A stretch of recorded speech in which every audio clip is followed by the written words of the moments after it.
Hola, bienvenido a este momento de meditación. Gracias por estar aquí con nosotros esta noche. Y esperamos de que este tiempo que tenemos sea una oportunidad para poder descubrir las maravillosas obras de un Dios que está siempre junto a nosotros. Y para comenzar te invitamos a que podamos elevar una oración. Así que te invito a que desde donde estás podamos unirnos también en una oración a nuestro Señor. Oremos. Amoroso Padre que moras en lo alto de los cielos, te alabamos, Señor, por darnos la vida y la oportunidad de estar a través de este medio unidos, Señor. Y al abrir tu palabra, queremos entregar este tiempo para que seas tú quien nos ilumine, quien nos enseñe, Señor. Guíanos a través de estos minutos, te lo pedimos por Jesús. Amén. Primera de Corintios, capítulo 1, versículo 25, dice: Pues la locura de Dios es más sabia que la sabiduría humana, y la debilidad de Dios es más fuerte que la fuerza humana. En las historias narradas en la palabra de Dios, muchas de ellas superan el sentido de la lógica y superan las posibilidades de la fuerza humana. Muchas de estas historias van en contra de las leyes naturales y de las leyes de la física. Un hacha de hierro flota en el agua y en otra ocasión 2 hombres llegan a caminar sobre el mar. 3 jóvenes lanzados a un horno de fuego salen ilesos sin siquiera un solo cabello quemado. El agua del mar o de un río caudaloso se separa, dejando un camino para cientos de miles de personas. Pueden cruzarlo en seco, sin mojarse siquiera los pies. Un hombre corre y llega a su destino más rápido que los jinetes montando ágiles caballos. Todas estas historias y muchas otras más superan nuestros sentidos, superan aquello que definimos como el conocimiento o las capacidades del poder humano, pero demuestran la existencia de un ser todopoderoso en quien creemos y a quien servimos. Una de las historias de la Biblia que nos apasiona leer, pero que entra en el contexto de lo ilógico, de lo que algunos podrían llamar locura, es la conquista de Jericó por parte del pueblo de Israel. Josué capítulo 5 versículo 6 dice: El Señor les había prometido a sus antepasados que les daría una tierra donde abundan leche y miel. Pero los israelitas que salieron de Egipto no obedecieron al Señor, y por ello Él juró que no verían esa tierra. En consecuencia, deambularon por el desierto durante 40 años, hasta que murieron todos los varones en edad militar. Después de 40 años, vagando por el desierto, todos los varones en edad militar que habían salido de Egipto no estaban más, excepto Josué y Caleb. El pueblo de Israel se encontraba en el límite de la tierra que Dios le había prometido a Abraham, a Isaac y a Jacob.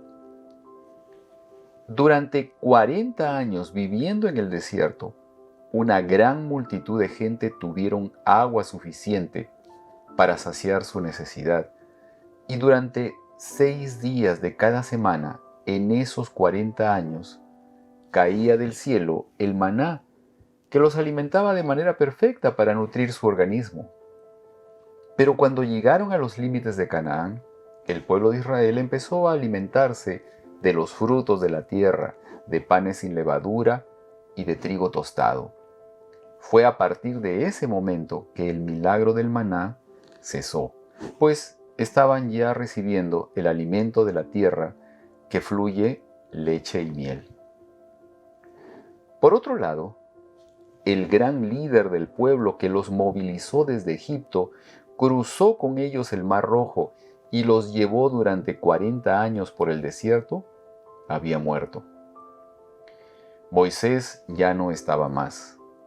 Los israelitas no sabían dónde fue enterrado. No había un cuerpo que enterrar. No había tiempo para lamentos ni para levantar de un día para otro un líder de la talla de Moisés.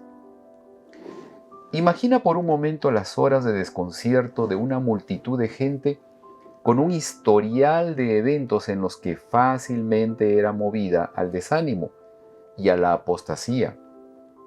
Su líder ya no estaba más. Moisés había muerto. El pueblo estaba acampando al lado este del río Jordán. Debían primero cruzarlo para pensar luego en atacar la primera ciudad cananea, que era Jericó. El momento no podía ser menos favorable. El río Jordán estaba en máximos de agua, desbordando y trayendo un fuerte caudal, capaz de arrastrar todo aquello que ingresara en su cauce. Pero Dios nunca deja a sus hijos sin darles la seguridad que necesitan para enfrentar cualquier adversidad. Josué capítulo 1, versículo 2 dice: El Señor le dijo a Josué: Moisés mi siervo ha muerto. Por eso tú y todo este pueblo deben prepararse para cruzar el río Jordán y entrar en la tierra que les daré a ustedes los israelitas. En medio del posible desconcierto, en medio del enorme obstáculo que estaba delante y que debía superarse, Dios habla a Josué, confirma la acción necesaria para tener éxito. Éxito, una palabra que encierra una búsqueda constante del ser humano. Alcanzar el éxito, superar las adversidades, levantarse después de una caída, alcanzar los objetivos planeados. Éxito. Y Dios le da a Josué la clave del éxito para él y para ti también. Para la casa de Josué y para tu casa también. Para el pueblo de Israel y para tu nación también. Y el Señor le dice: recita siempre el libro de la ley y medita en él de día y de noche. Cumple con cuidado todo lo que en él está escrito. Así prosperarás y tendrás éxito. El éxito tiene un secreto, publicado hace miles de años atrás: que tu vida sea guiada por la palabra de Dios. Tenerla presente, repetirla, meditar en ella de día y de noche. El éxito tiene un secreto, que Dios lo revela, que Dios lo entrega porque Él quiere hablarte a través de su palabra. Y porque Él tiene para ti logros inimaginables para hacerlos tuyos, para que se puedan hacer realidad en tu vida y la de tu familia. Y Josué de un día para otro tenía sobre sí la responsabilidad de dirigir al pueblo de Israel, un pueblo de dura cerviz, para llevarlo hacia Canaán, cruzar el Jordán, luchar contra los pueblos cananeos, conquistar la tierra prometida. Y cuando el pueblo recibió la instrucción de que deberían prepararse para cruzar el Jordán, ellos le dijeron a Josué: te obedeceremos en todo, tal como lo hicimos con Moisés. Lo único que pedimos es que el Señor esté contigo, como estuvo con Moisés.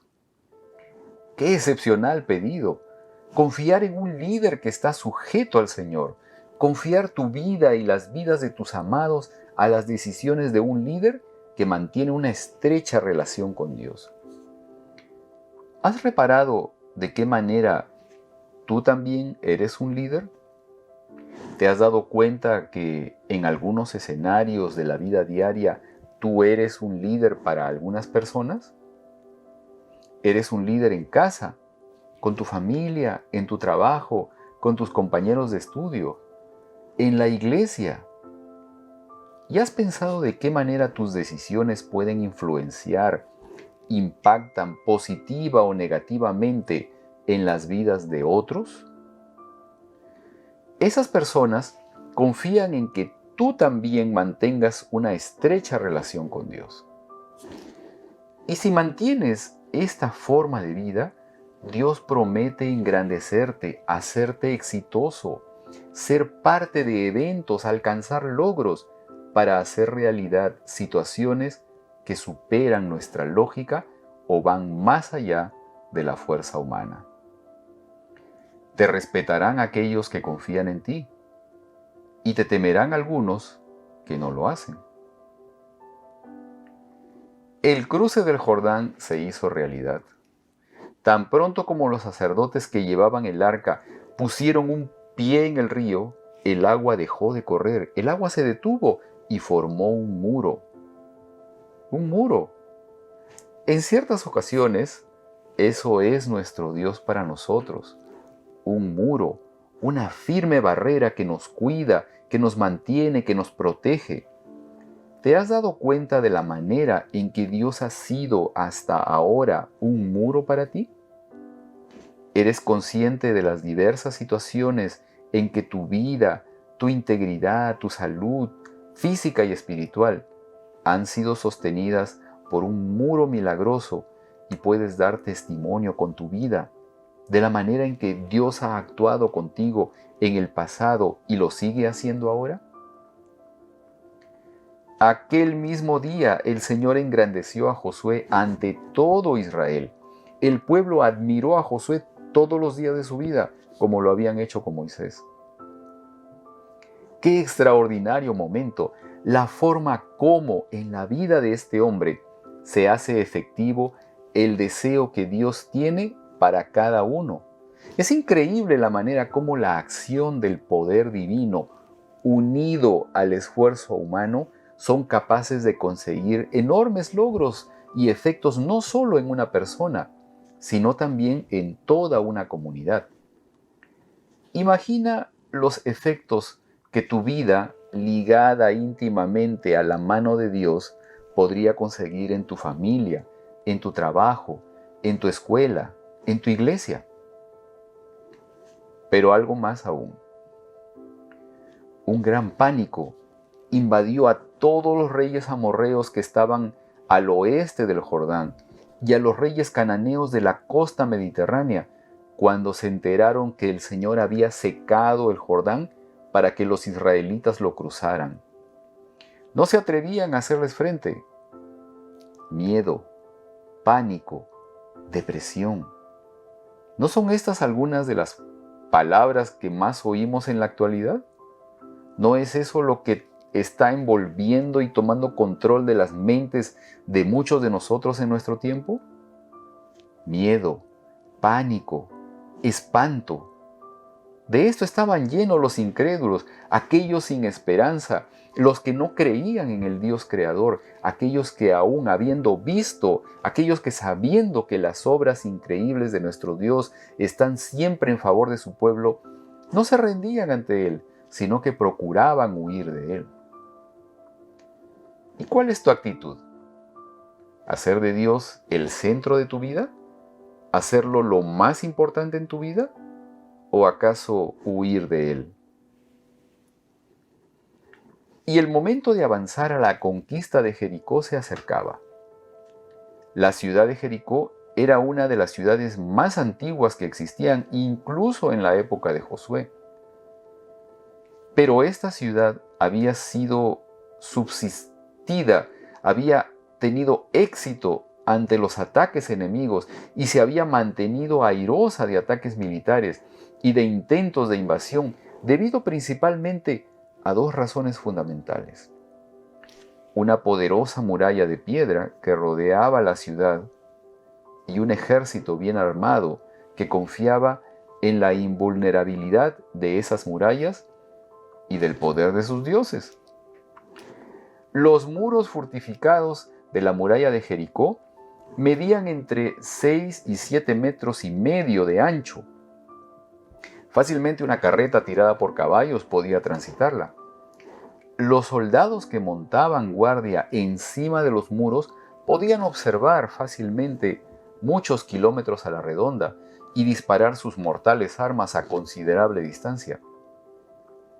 Jericó era verdaderamente un símbolo de poder y fuerza militar, y los cananeos la consideraban invencible. Miedo, pánico, espanto. ¿Sabes lo que ocurre cuando nuestras mentes se llenan de estos sentimientos?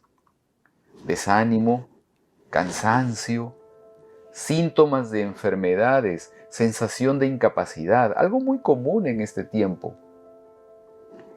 El ejército de Jericó no se atrevía a hacerles frente. Estaban muertos de miedo, aterrorizados, amedrentados, descorazonados.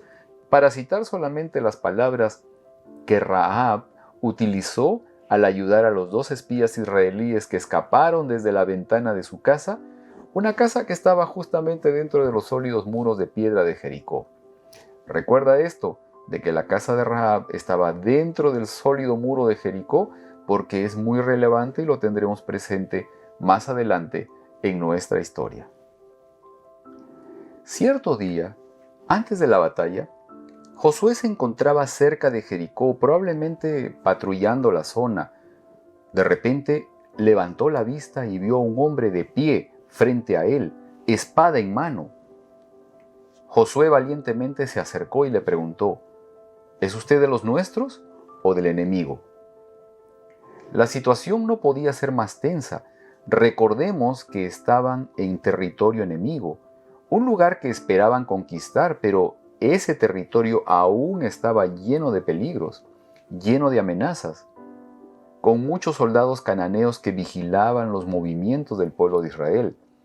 Soldados que habían sido testigos durante años de cómo los israelitas sobrevivieron en el desierto, recibiendo alimento del cielo. Fueron testigos de cómo se abrió el Jordán y de cómo casi 2 millones de personas lo cruzaron en seco en la temporada de mayor crecida del río. Pero a pesar de todo ello, los reyes de Canaán quizás le habían puesto un alto precio a la cabeza del líder hebreo. Imagina todo lo que el rey de Jericó habría ofrecido como premio a aquel que elimine a Josué, el soldado que logre desaparecer al líder de Israel. Al parecer, Josué estaba solo en ese momento. La palabra no señala que él estuviera acompañado de alguna escolta. Era mucha la seguridad que tenía Josué al estar solo, caminando fuera del campamento de Israel. La seguridad en que la victoria había sido lograda incluso antes de la batalla era inminente. Recuerda esto, es muy importante. El hecho de preservar la vida no depende necesariamente de lo que hagamos o dejemos de hacer, sino que depende de Dios. Es Él quien nos da la vida y es Él quien sabe hasta cuándo existiremos. Josué no tenía temor, sabía que Dios estaba con él. Pero aquí se muestra nuevamente la grandeza del amor de Dios. Josué pregunta con valor y firmeza: ¿Es usted de los nuestros o del enemigo?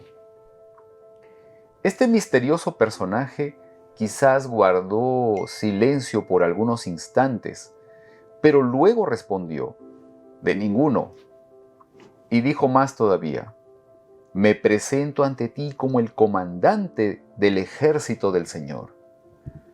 Ah, mi hermano, mi hermana, qué extraordinario momento, qué mejor confirmación de una victoria anunciada que al frente de esa batalla que se aproximaba, que al mando de las tropas de Israel, que delante del ejército de Israel no se encontraba un ser humano, no se encontraba un mortal. Al frente de este ejército se encontraba aquel que no conoce la derrota, aquel campeón de amor, el comandante del ejército del Señor, el que se entregó como ofrenda en la cruz por ti y por mí, pero que hoy vive para que nuestra esperanza no sea vana. Él mismo en persona llegó para presentarse delante de Josué y hacerle saber que a sus órdenes la victoria es segura. Y Josué obedeció. Fíjate en esto, repara en esto que es muy importante. En el llamado a la adoración a Dios, En nuestra búsqueda o deseo personal de adorar a Dios, la obediencia a Él es fundamental. La obediencia es central en nuestra posibilidad de adorar a Dios. ¿Quieres tener éxito en la vida? ¿Quieres alcanzar éxito en tus estudios, en los negocios? ¿Quieres alcanzar tus metas? La palabra de Dios echa acción en nuestras vidas y la obediencia a Él son la clave del éxito. La gente en Jericó estaba metida dentro de la ciudad. Las puertas de la ciudad estaban bien cerradas.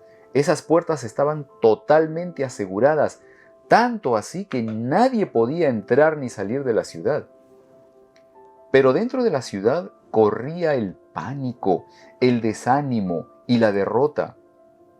A todo esto se le sumaba la posibilidad del racionamiento de la comida, del agua, de las provisiones necesarias y suministros que llegaban normalmente del exterior a través del comercio y que habían sido paralizadas de manera completa. Entre toda esa población de Jericó, sumida en el pavor, en el miedo a un Dios todopoderoso, entre los testigos de las obras maravillosas del Dios de los hebreos, se encontraba Rahab y su familia, quienes también estaban convencidos del poder de Dios. También estaban convencidos que Jericó sería destruido y que su población sería exterminada, pero la actitud de esta mujer y su familia era diferente. La actitud de esta mujer y su familia en ese momento tan álgido, en ese momento de suma crisis, fue depositar su confianza en el Señor. Criados con costumbres paganas, acostumbrados a una cultura distinta a la hebrea. Si lo figuramos en nuestra época, podríamos decir de una familia formada sin los valores cristianos, sin el conocimiento y mucho menos sin el estudio de la palabra. Una familia que nunca asistió a la iglesia y sin embargo, en el momento de crisis extrema, puso su completa confianza en Dios. Depositaron sus vidas literalmente en las manos de Dios. Y llegó el momento. La orden había sido rodear la ciudad. Una vez durante 6 días. Toda una caravana iría en marcha muy silenciosa alrededor de toda la ciudad. Solo las trompetas sonaban. Los hombres armados, 7 sacerdotes con trompetas de cuernos de carnero, luego el arca llevada por los sacerdotes y luego los soldados. Esta rutina se llevó a cabo durante 6 días de manera precisa. Al 7º día ya no fue una sola vuelta la que dieron alrededor de la ciudad. Ahora todo este grupo humano dio 7 vueltas, siempre en sepulcral silencio. Solo las trompetas de cuernos de carnero sonaban. Pero al final de la 7ª vuelta se escuchó el toque de guerra y entonces todo el pueblo gritó a voz en cuello. Todos al unísono levantaron la voz y gritaron con todas sus fuerzas. Y entonces ocurrió. Al grito de la gente, las murallas de Jericó se derribaron. Esto no tiene lógica. Cierta vez vi que se probó con unos parlantes simular el ruido de gritos humanos y los llevaron a los niveles más altos posibles. Y fueron lanzados estos ruidos directamente a una pared de piedra. Con ese experimento se demostró que no era posible destruir, no era posible traer abajo una pared con los ruidos hechos por personas. Esto demostró que dentro de las leyes de la física, derribar las murallas de piedra de Jericó no sería posible con gritos humanos, a pesar de que se trate de una gran multitud. ¿Cuál fue entonces la causa que provocó el derrumbe de esas murallas de piedra? No podemos darle el crédito al griterío de la gente, al sonido de las trompetas. No podemos creer que ellos fueron la causa de la caída de las murallas. Pero hay algo más todavía. ¿Qué es lo que el pueblo de Israel creía? ¿Qué es lo que pasaba por la mente de esta gente de Israel? Durante 6 días estaban dando vueltas a una ciudad amurallada. Quizás podrían haber pensado que no tenía ningún sentido esta fanfarria de marcha y trompetas, sin ninguna acción directa de atacar esa ciudad. Ni siquiera podían decir una sola palabra. Quizás después de algunos días, el ejército de Jericó, que estaba en lo alto de esas murallas, empezaría a reírse, a burlarse de lo ilógico de esa actitud. Quizás empezaron a dudar de si serían atacados o no. Y los israelitas no podían responder a los insultos o burlas que quizás oían. Se mantenían en silencio. No cabe duda que Israel, incluyendo Josué, habían aprendido que durante los 40 años de castigo en el desierto se debieron a la murmuración incrédula del pueblo cada vez que debían enfrentar un gran desafío. Cada vez que tuvieron la oportunidad para superar un gran obstáculo y ser testigos del poder de Dios, murmuraban en contra, buscaban un capitán que los regrese a Egipto, se lamentaban de no tener las ollas de comida que tenían en Egipto y se quejaban del maná que recibían del cielo. Pero aquí estaban en silencio. Solo el sonar de las trompetas y el arca delante del ejército. El sonar de las trompetas. Este era el mismo sonido que oían en las fiestas religiosas. Sí, exactamente. En la batalla de Jericó, la estrategia era esta. Ellos en silencio y oyendo el sonido de las trompetas que anunciaban su encuentro con Dios. Esto dio a los israelitas una oportunidad para desarrollar su fe. Esto dio a los israelitas una oportunidad para entender que las victorias imposibles se hacen posibles, no por la fuerza, no por la sabiduría del hombre, sino únicamente por el poder y la sabiduría de Dios. Y las murallas se derrumbaron. Pero recordemos a Rahab y su familia, habitantes de Jericó que habían depositado su confianza en Dios, en el Dios de Israel. Esta mujer estaba en casa junto con su familia, confiando en que serían salvados. Esta mujer y su familia esperaban en casa por su redención. ¿Sabes dónde estaba la casa? ¿Sabes en qué parte específica de la ciudad estaba esa casa? Precisamente dentro de la muralla de Jericó. Hermano, hermana, tenemos un Dios maravilloso, poderoso, misericordioso. Quiero que visualices la escena. Quizás esta familia saliendo de casa, rescatada por los espías de Israel que se habían ocultado antes en ese lugar ayudados por esta mujer de nombre Rahab. Quiero que visualices la escena y la muralla de Jericó destruida a un lado como al otro lado de la casa, pero la casa de Rahab y su familia totalmente intacta. Hebreos 11:30 dice, por la fe cayeron las murallas de Jericó, después de haber marchado el pueblo 7 días a su alrededor. Por la fe, la prostituta Rahab no murió, junto con los desobedientes, pues había recibido en paz a los espías. Dios hace y hará cosas maravillosas por los que confían en Él. Es necesario comprender que tus fuerzas y tu propia sabiduría no son la clave del éxito. Recuerda que la clave del éxito en toda circunstancia de la vida es la confianza y la obediencia a Dios y a su palabra. Que Dios te bendiga.